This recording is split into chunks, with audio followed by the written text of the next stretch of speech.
Electricast.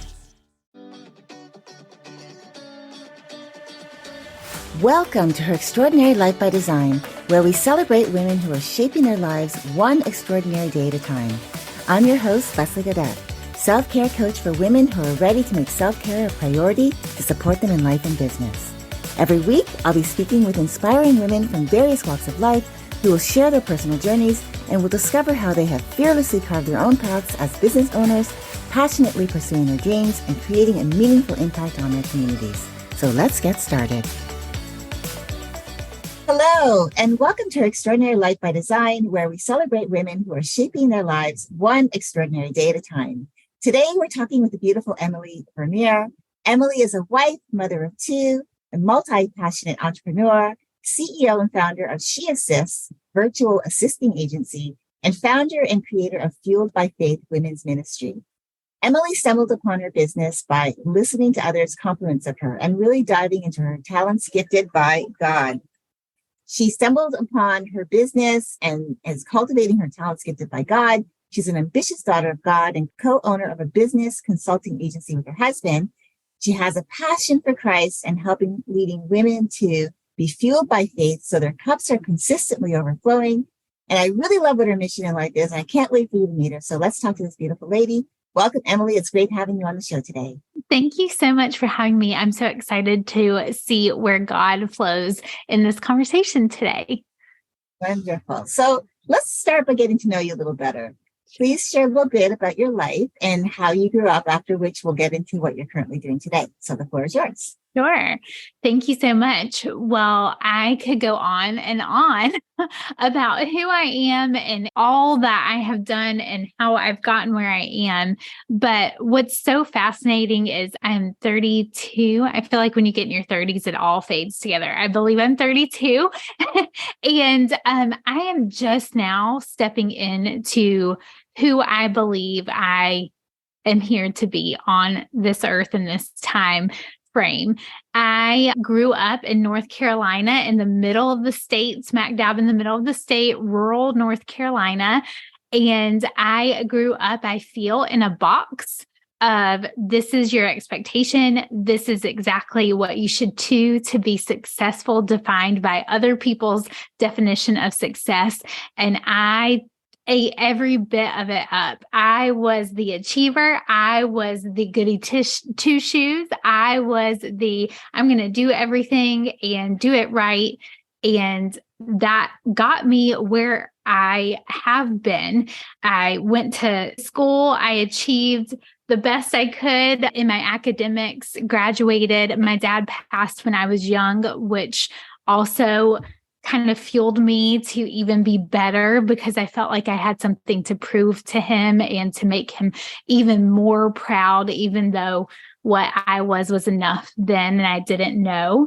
And so went on to graduate, went to college, found a degree, stumbled upon that. And then again was like, okay, what do we do from here? Well, the next thing is get your master's, right? When you're a scholar. And so I went and I got my master's. Then it was expected, okay, get married, especially in the in the South. I was 21 when I got married. And so found the one and got married. And then immediately there was pressure to have a kid. And we bought a house, we had the baby. And then I was like, okay, what now? What's the next step? And so it's always looking for the next thing instead of being satisfied with where I was. And so we had our baby. We moved back to North Carolina. We were in Chicago for a little bit. We moved back to North Carolina, had a 4-month-old son, and found out I was pregnant with our daughter. And I always say she was the plan that God had for us, that she was the hidden plan. We had no idea. And so we were pregnant with her. We moved back to North Carolina. I had a job here lined up. It wasn't ideal financially, but we were getting through, and it's probably the hardest season that we've ever been through. Fast forward now, my daughter actually just graduated kindergarten yesterday. My son is in his last day of kindergarten now. And my lens has completely shifted into what other people expect of me and living my life for other people to living my life the way that I feel like I've been designed to, and stepping into it and having a lens and kind of like a tunnel vision on this is my purpose, and anything outside of that is okay for other people.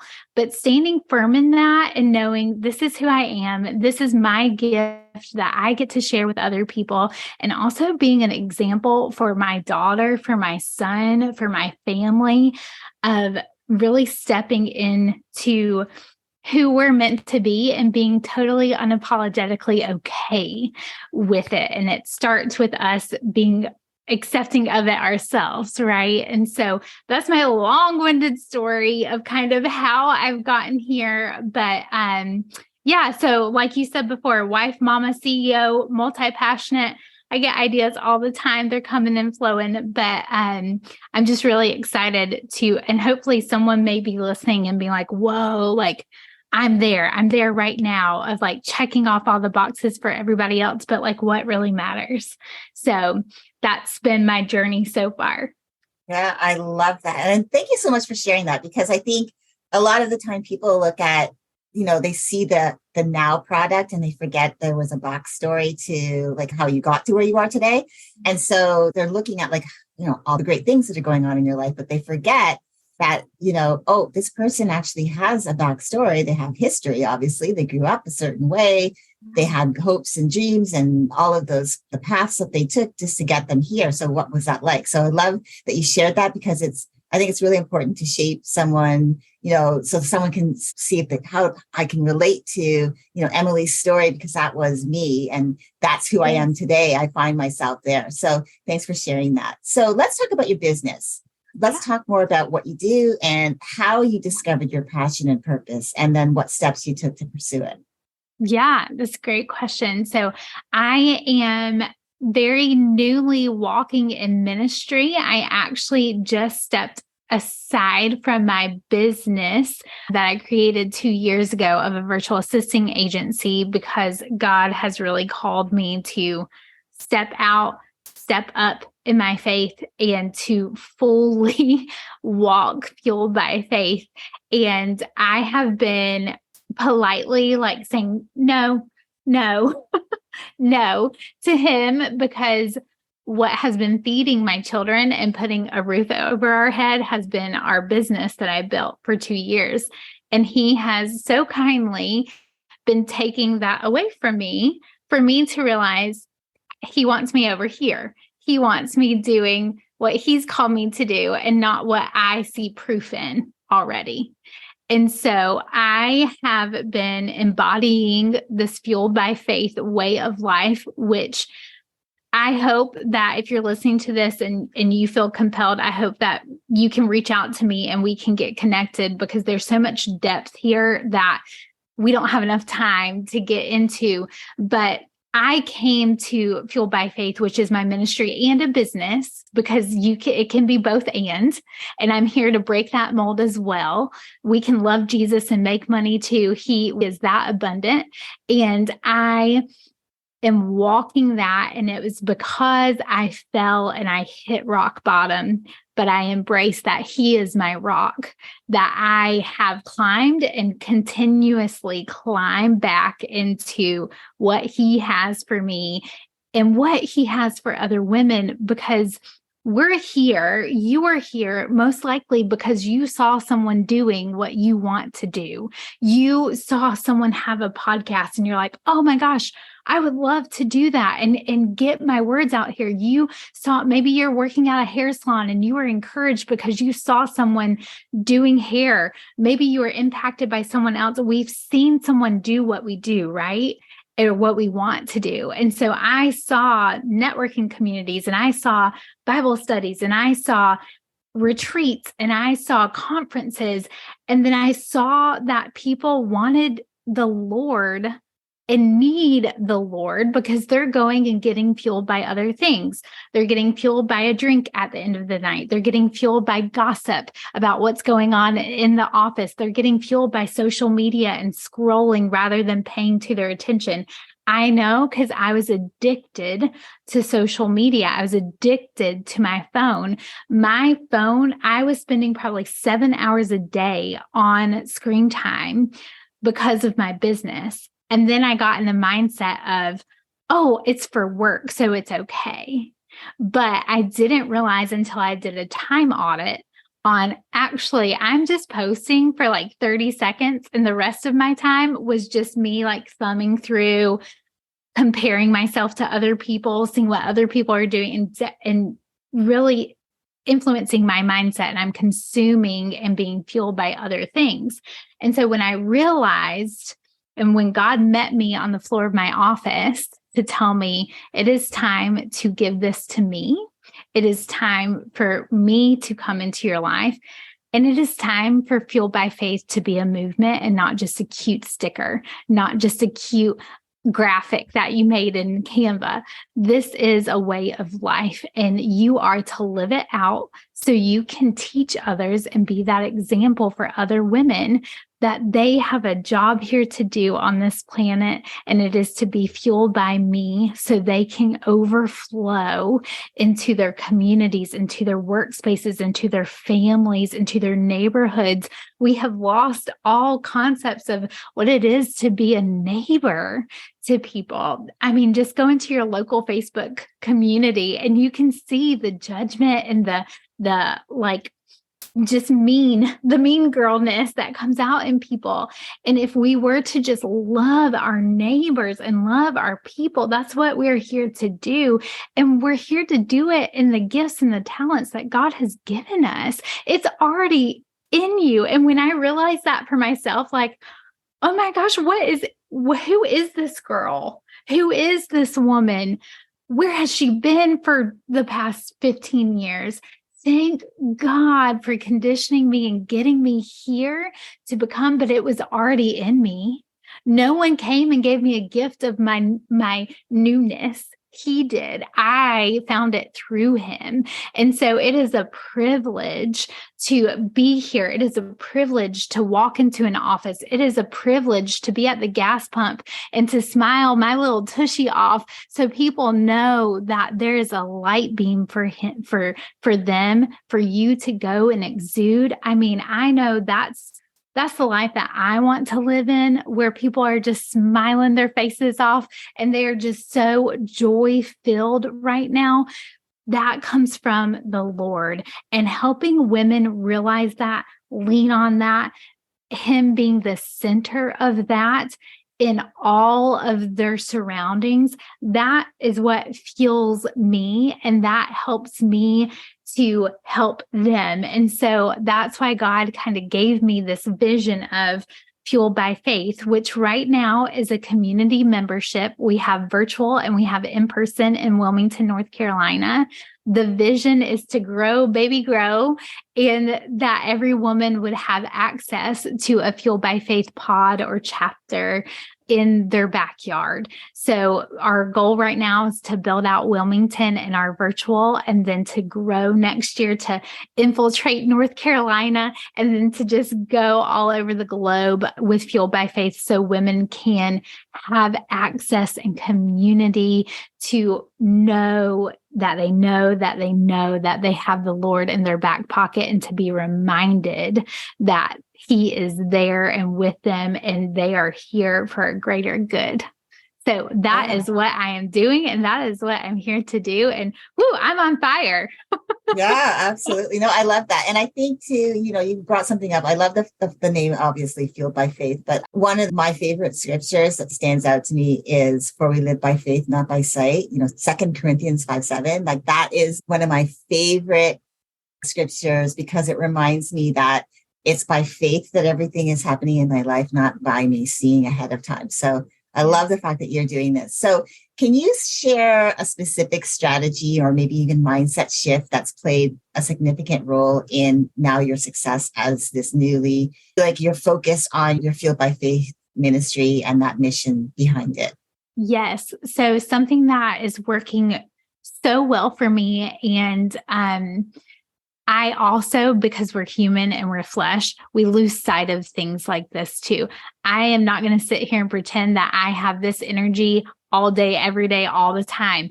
It is work, and it is me being disciplined to know that this is who I am, and it takes work to get here. It takes the belief system to get here. And a lot of us, and I'm sure, Leslie, you have probably experienced this too. When my thoughts go a direction that's not serving me, I here lately have been like, oh, the enemy's trying to get me. The enemy's coming for me, right? And I so lovingly was told by a dear friend of mine that, yes, while that may be true, God does not control our thoughts. We control our thoughts.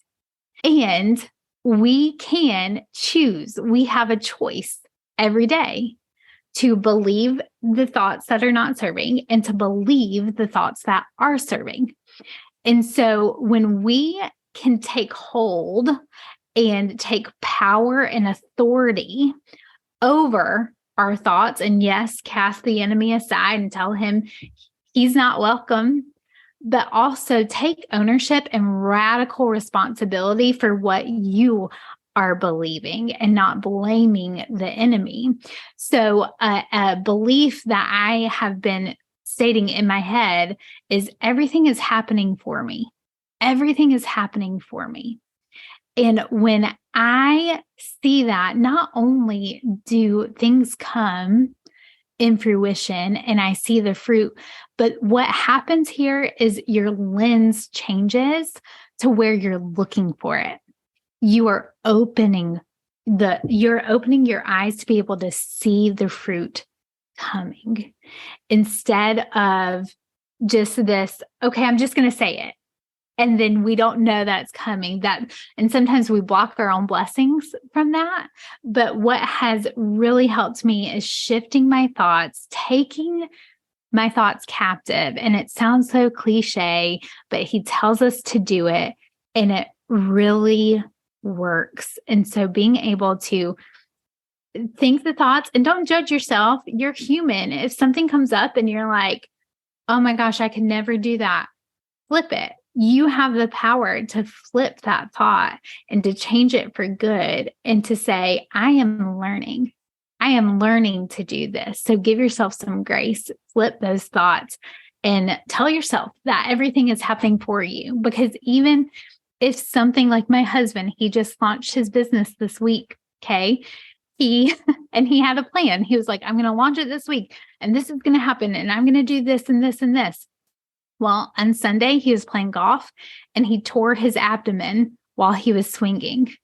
I've never seen a man in such pain. We've been together for 10 years. I had to take him to the emergency department to get medication because he was shaking. Okay. And then later this week, he got a cold from our kids. And so everything is trying to stop him right now from doing what he is called to do. But if you shift that in your mind to, I'm so sick, I can't do anything, to what can I do in this season? Everything is happening for me. If everything is happening for me, there's a reason behind this. So let me dive deeper into that. And so it changes your mindset and it shifts that. But it is an everyday commitment to myself that I am in charge of my thoughts and that I get to choose what I believe and to walk that out daily and make that choice. And sometimes it's a moment by moment thing. We see people and we think, oh, life has got to be so easy for them. They have got it figured out. They're walking down the street and they are so happy. They're posting reels all the time on Instagram. They're on social media. They know what they're doing. No, they know who they are. They know whose they are, and they do the work. They know what is important. And when we shift our mind and we take control of our thoughts, it is a huge game changer. So just know that could be the only difference between you and anyone else that you want to be or you see them achieving. I just saw Mel Robbins. She was like, saying how she loves The Rock, Dwayne Johnson. And she was like, He is out there walking. He is choosing. He is doing that. And that's why everyone loves him. We are attracted to the light. We are attracted to people that are walking what we want to be. So how do we do that? We shift our mind. We start doing the things. It just doesn't come to us. We don't just sit there, right? There's things that we do to shift and change. Yeah, no, I love that. I think that's important too, to recognize that our thoughts, like how we're thinking, it's influencing us. And so we can either choose to let negativity influence us, or we can become more curious around those thoughts and decide to change them. So I appreciate that. Okay, so my next question is a two-part question. It's around self-care. So the first part of the question is, what does self-care mean to you, and how do you prioritize it in your daily life? Great question.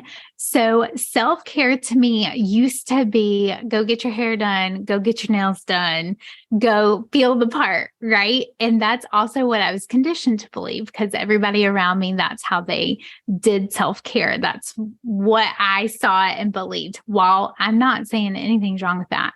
Love to go get my nails done, love to get my hair cut, but that's not caring. That's caring for your body. That is maintenance, in my opinion, and taking care of your body outside of the temple. I feel like the temple is more of inward. And so self-care to me is exactly what we just talked about. How can I go take care of my mind?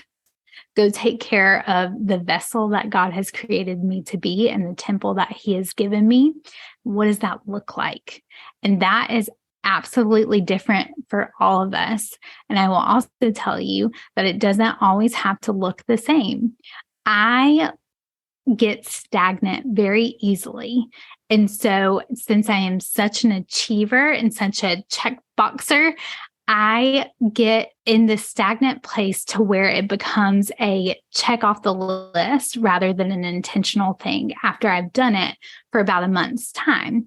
So I change up my routine every month.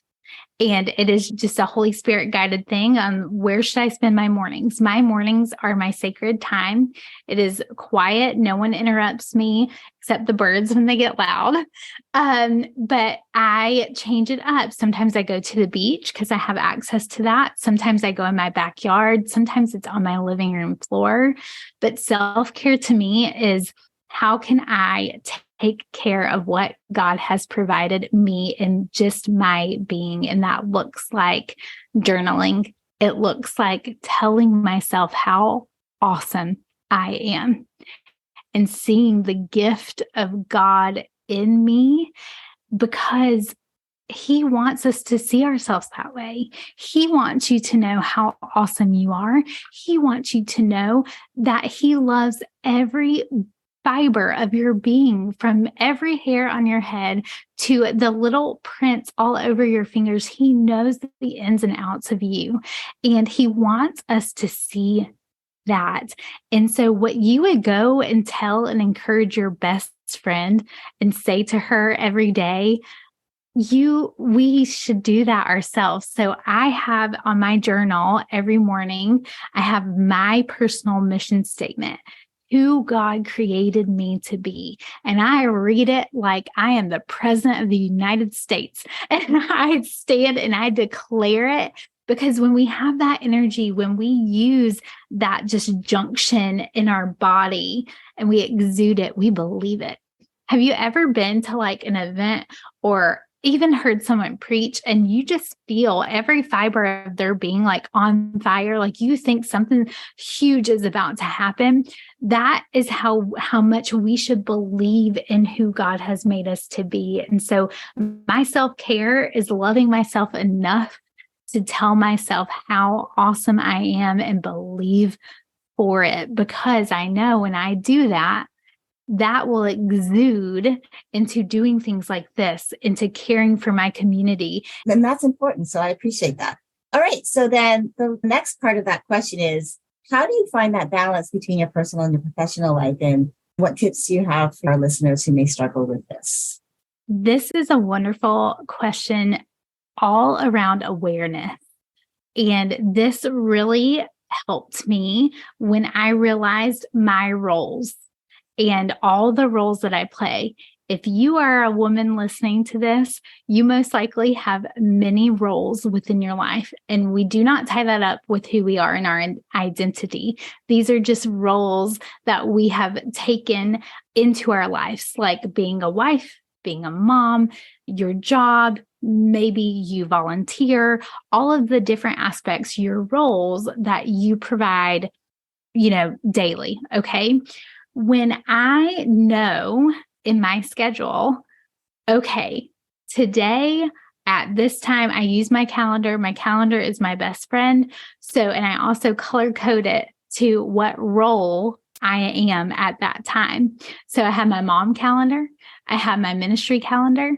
I have my self calendar. So I know when I'm going to go and do my own things. And then I have our church calendar. So I have all my hats, right? So when I know I am mom from 6:30 a.m. till probably 8:30 while I'm getting them ready for school, I know that they are my priority. My phone is down or on do not disturb. I am there for them. I'm getting all the things done. I do not have to check any emails. I do not have to do anything except be a mom. That opens up freedom. So I'm like, okay, everything else can go down. And then when I get home from a certain time to a certain time is work time. We work from home, so communication's important. I will tell my husband, do not come into my office. I will be working from this time to this time because it is ministry time or work time. And then when I am, like right now, my child is home, but she knows mommy's working and my husband is taking care. And so it also just helps relieve your mind of knowing I will get to that when it is that time of the day, when it is that, and it helps with boundaries. So also like at night, I usually tell everybody, you may text me if you want, but at 4 p.m., my phone goes on do not disturb because it is family time. That is important to me. I want my kids to know that mommy is here and present. It can be totally different for everybody, but it works for me and it helps hold me accountable to I am mom and I am wife, because I used to try and do it all. And I would have my phone in my hands. And I remember my 40-year-old telling me, will you put your phone down? And that like crushed me. And then my husband, will you put your phone down? Because that shows them that my phone is more important than they are. And that was the red flag to me of like, let's prioritize them at this time because that is when we're together. And that is who I want to be at that time. So getting your calendar together and identifying your roles and knowing who you are in those moments and giving yourself the permission to be fully into that at those times. Yeah, I love that. Thank you so much. I think that's a great way to actually, structure out your calendar, is like having those times set aside. I really love that, especially if you're a mom. I'm not a mom, so for me, my calendar is a little bit easier to schedule. But for you, being a mom and a wife, a mom of 2 young children, yes, that makes it even a little bit more, not necessarily challenging, but more that you have to be aware of. So Thank you so much. So last question. What advice would you give to women who are afraid to pursue their dreams or start their own business? Ooh, that is loaded. Okay, I might sprinkle a lot more than just one, but my biggest advice is if you have a relationship with the Lord, seek Him first through it. If not, if you don't have a relationship with the Lord, have a conversation about it with someone if that's something that you're interested in.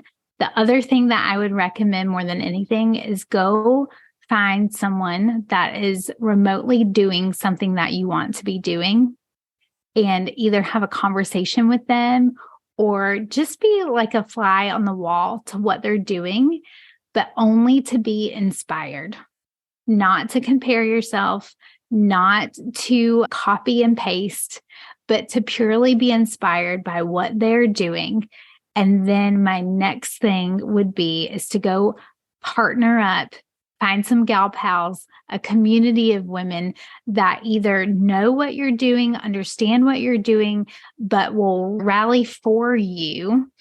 So when there gets to be moments of, I don't know what I'm doing, I think this was just a fluke, I'm not supposed to do this. When your mindset goes into not believing for you, you have that community that already does, that will back you up and remind you who you are and who you came to be, because there's a fire in a lot of our bellies. There's a fire that's burning. And if I didn't know that this was an opportunity for me, man, would the world be missing out on a lot. And you just got to think of it that way. What are people missing out on because I'm not stepping into it, or it hasn't come to pass? I mean, could you imagine not having the internet? Could you imagine not having washing machines and microwaves and all these huge things? Google, a search engine. I mean, holy moly, we can search something like that.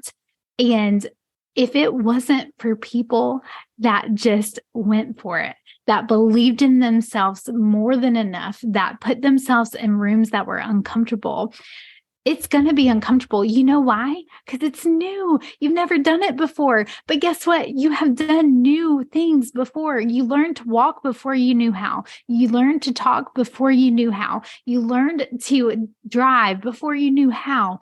It is all new, but new is good. And I just recommend going for it, whatever it looks like, doing it messy. That is how I am building what I am building, because the fire in my belly is too precious to let it burn out. And that is the same for you that is listening to this, that feels even a little bit of hair standing up on your arms right now.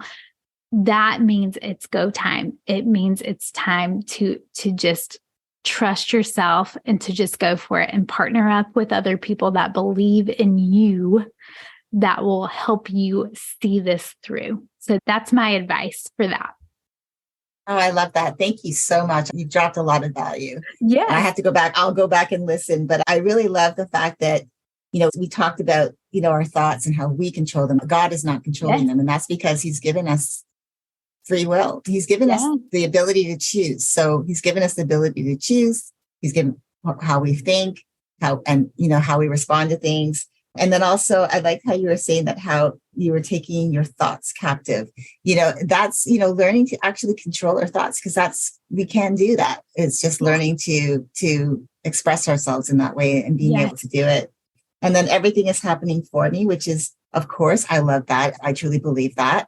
And then, of course, the last thing was you reading your personal mission statement. I think that it's powerful to have a power statement like that to start your day off with a win. And I really love that. So thank you so much for sharing with us today. It's really been a pleasure speaking with you. Yes. Thank you so much for having me. This was wonderful. I'm so happy that you're on. I'm happy to be connected to you. Yes. Absolutely love what you shared today. I love what your mission is, what you're doing, and I can't wait to see how it expands globally. I'll make sure that the show notes provide our listeners how they can get in touch with you. And again, thank you so much for taking time to speak with me today. Of course. Thank you guys so much. And to our listeners, thank you for tuning in. I hope you have a wonderful rest of your day, a beautiful week ahead. Until then, keep dreaming, keep believing, and keep designing your extraordinary life one day at a time. Thank you for joining me on Her Extraordinary Life by Design. I hope you've been inspired and empowered by the incredible stories shared on this show. If you enjoyed this episode and the conversations we've had, I would greatly appreciate if you could take a moment to leave a review. Your feedback and support mean the world to me, and it will help others discover the podcast and join our empowering community. Remember to hit the subscribe button so you never miss an episode. Together, we can continue to learn from these amazing women, uncover their extraordinary journeys, and be motivated to create our own lives by design. Thank you again for tuning in. Until next time, stay empowered and keep shaping your extraordinary life one day at a time.